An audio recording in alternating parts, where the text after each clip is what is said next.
बोल news headquarter. अस्सलामुअलैकुम। बोल न्यूज़ के साथ मैं हूं अफशीन कुरैशी।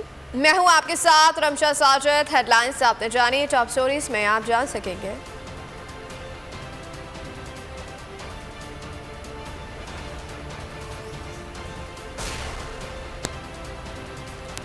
बाबर गौरी गिरफ्तार।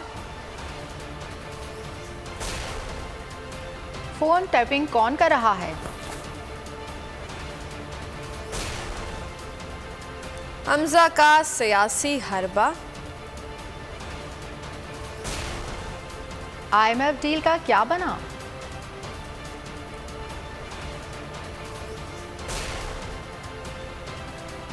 मवेशी मंडी में रौनक।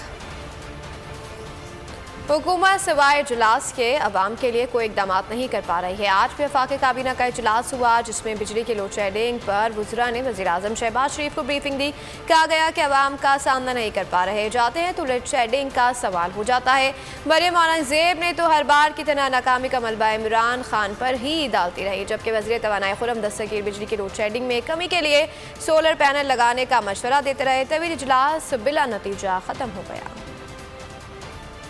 विफाकी काबीना इजलास की अंदरूनी कहानी। गुफ्तन निशिस्तन बर्खास्तन, खाया पिया कुछ नहीं, गिलास तोड़ा 12 आने। बड़ों ने बड़ी बैठक लगाई, तवील मुशावरत बिला नतीजा ही रही। जिक्र हुआ बिजली की लोड शेडिंग का, वजीर आजम को वज़रा ने ब्रीफिंग दी। लोड शेडिंग पर अवामी गुस्से का इजहार किया। वजीर तवानाई खुर्रम दस्तगीर बरस पड़े, कहा अवाम लोड शेडिंग पर शदीद बरहम है, हम इनका सामना कैसे करें। वज़रा ने हस्बे रिवायत नाकामियों का मलबा इमरान खान पर डाल दिया। बोले बिजली मौजूद है मगर अदायगियाँ न हुई, पावर प्लांट्स के बंद होने से बहरान का सामना है। विफाकी वजीर इत्तलात मरियम औरंगज़ेब ने ब्रीफिंग दी। लोड शेडिंग के खात्मे के लिए कोई प्लान तो दिया नहीं, बस साबका हुकूमत पर ही इल्जामात झपटी रही। पिछले 4 साल जो राग अलापते रहे कि बिजली के मंसूबे ज़्यादा साइन कर लिए, ज़्यादा दस्तखत कर लिए, ज़्यादा बिजली सिस्टम में ले आए, यही इल्ज़ामात हम सुनते रहे। खुर्रम दस्तगीर ने निज़ाम की बेहतरी का तो जिक्र किया नहीं, बस लोगों को सोलर की बत्ती के पीछे लगा दिया। प्राइम मिनिस्टर को और काबीना को रिपोर्ट किया हमने,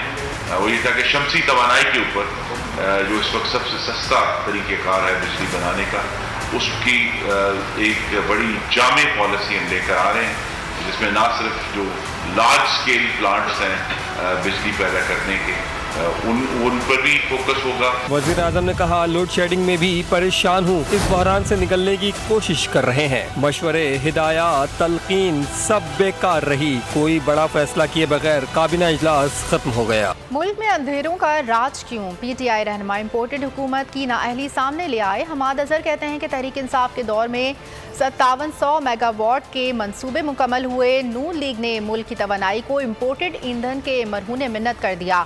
इनके लगाए गए प्लांट इतनी महंगी बिजली बनाते हैं कि खुद नून लीग इन्हें नहीं चला रही। मसला पैदावारी सलाहियत का नहीं। उमर अयूब का कहना था कि हुकूमत बिजली की तकसीम कार कंपनियों को अदायगियाँ नहीं कर पा रही, इसलिए लोड शेडिंग हो रही है। ये लोग सब्सिडी देने की अहलियत नहीं रखते, इसलिए रेवेन्यू में कमी को लोड शेडिंग में इजाफे के जरिए पूरा करना पड़ेगा। पंजाब लोड शेडिंग में इजाफे के लिए खुद को तैयार करे।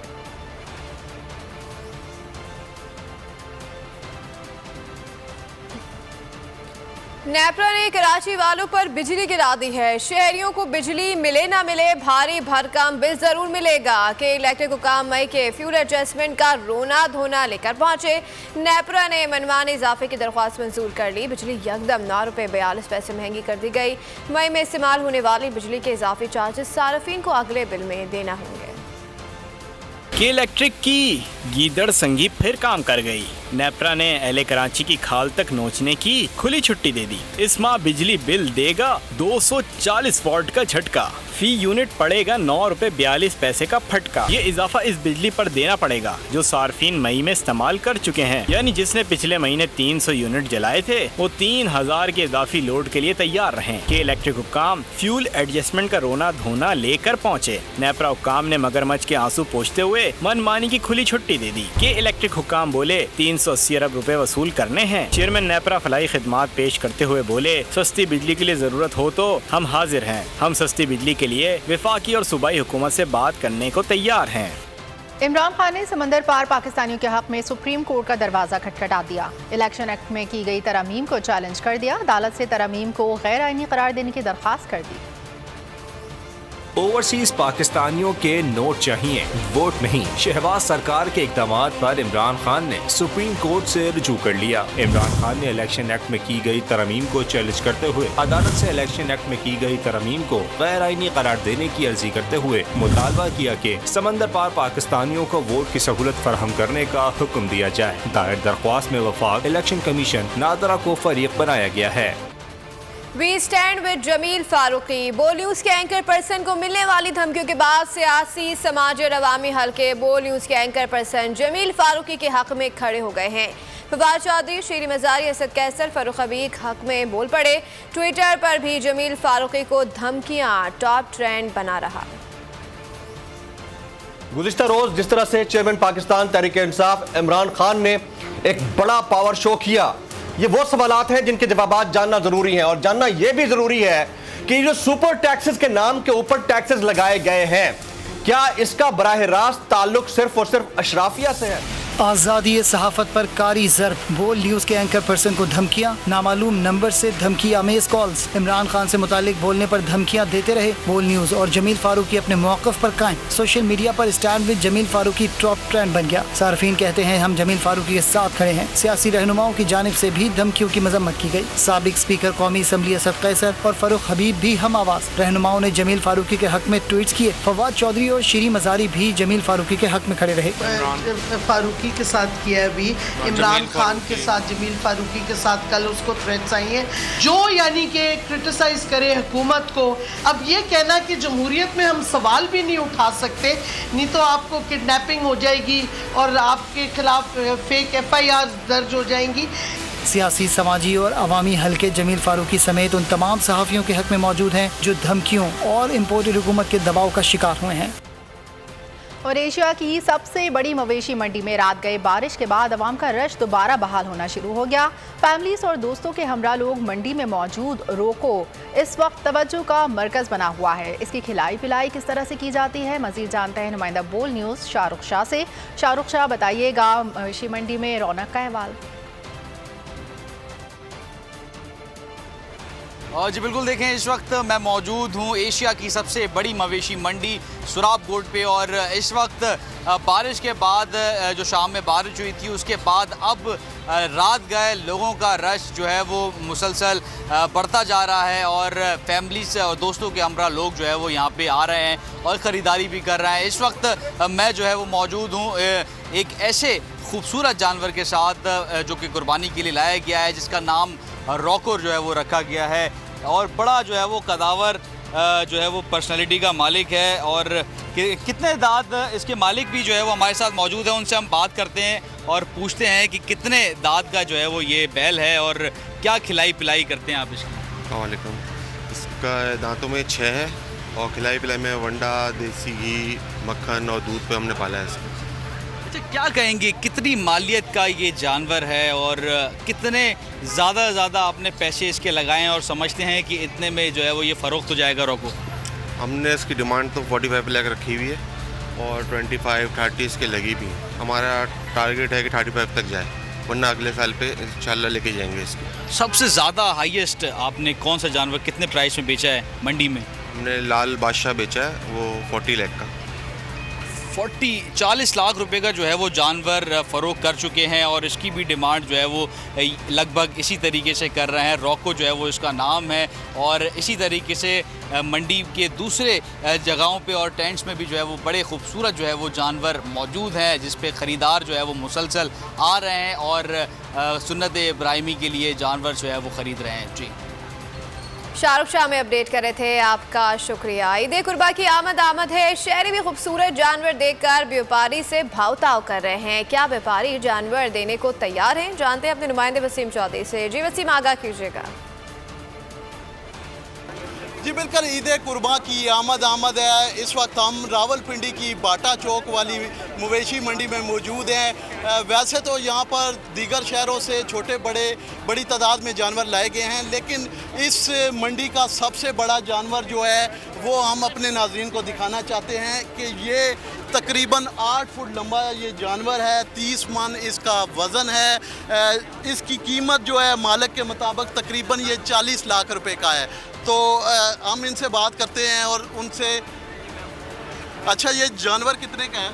ये जी 40 डिमांड कर रहे हैं इसकी। अच्छा जी जी। तो अब तक कितने इसके पैसे लग चुके हैं? अभी कल रात को तकरीबन इसके 22 लगी है। अच्छा 22 लाख रुपए लग चुके हैं। तो कितने तक का ये देने का आपका इरादा है? हमारा फाइनल तकरीबन 28-30 तक है। अच्छा 28। जी जी जी, जैसा कि आपने यहाँ पर जो व्यापारी हैं, इस बड़े जानवर के जो मालिक हैं, उनका ये कहना है कि ये 30 मन का जानवर है और इनकी डिमांड जो है वो 40 लाख रुपए है।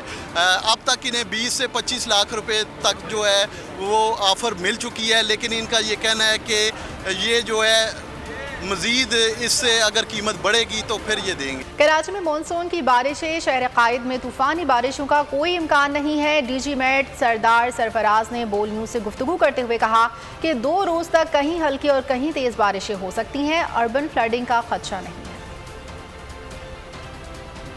देखिए, उसमें तो चेंज आ गई थी ना, कल या परसों हमने जो रिवाइज एडवाइजरी की थी इशू, तो उसमें ये कहा गया था कि चूँकि सिस्टम स्प्लिट हो गया था 2 हिस्सों में, एक अरेबियन सी की तरफ और एक राजस्थान की तरफ, तो स्प्लिट होने के नतीजे में उसकी इंटेंसिटी कुछ लूज हो गई थी।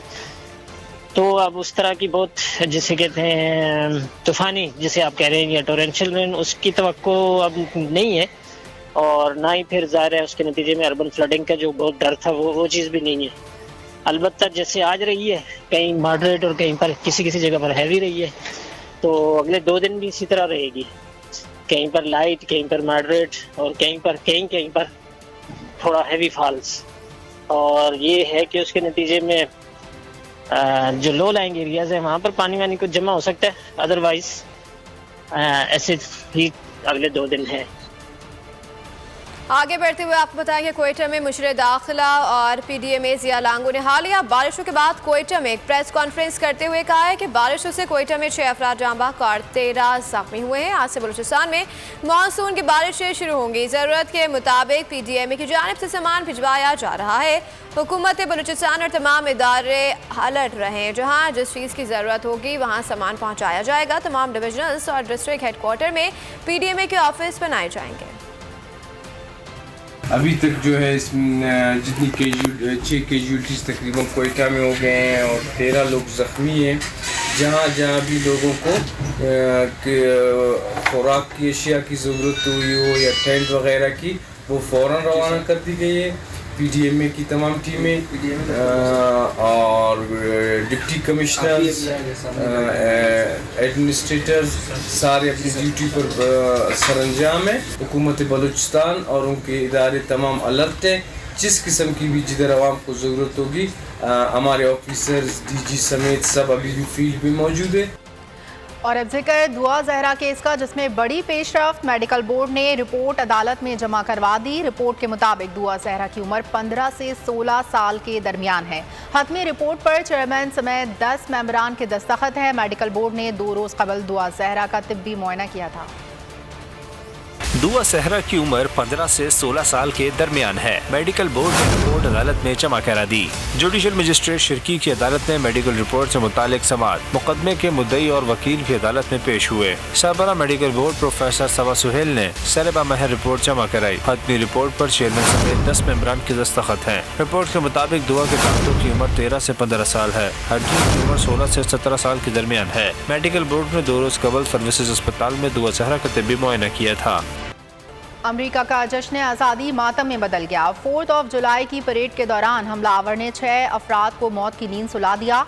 भगदड़ मचने से 24 अफराद जख्मी भी हुए। वाक़या शिकागो के नवाही इलाके हाईलैंड पार्क इलिनॉय में पेश आया। हमलावर ने परेड के करीब एक रिटेल स्टोर की छत से फायरिंग की और शहरियों को ताक कर निशाना बनाया। फायरिंग परेड शुरू होने के कुछ ही देर बाद हुई।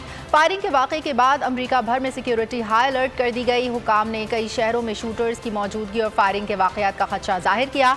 हुकाम ने परेड और आतिशबाजी के दीगर प्रोग्राम्स की मनसूखी की तजवीज़ दी। हुकाम ने तजवीज़ दी कि बुलंद बाला इमारतों के करीब तकरीबात से गुरेज किया जाए। इमारतों पर पुलिस के स्नाइपर्स लाजमी तैनात किए जाएँ। मुमकिना तौर पर वाक़े में मुलविस 18 से 20 साला मुलजिम का खाका जारी। ज़राए के मुताबिक मुलजिम ने नीले और सफ़ेद रंग की टी शर्ट ज़ेब तन की हुई थी। छोटी जसामत और लंबे बालों वाला नौजवान बताया गया है।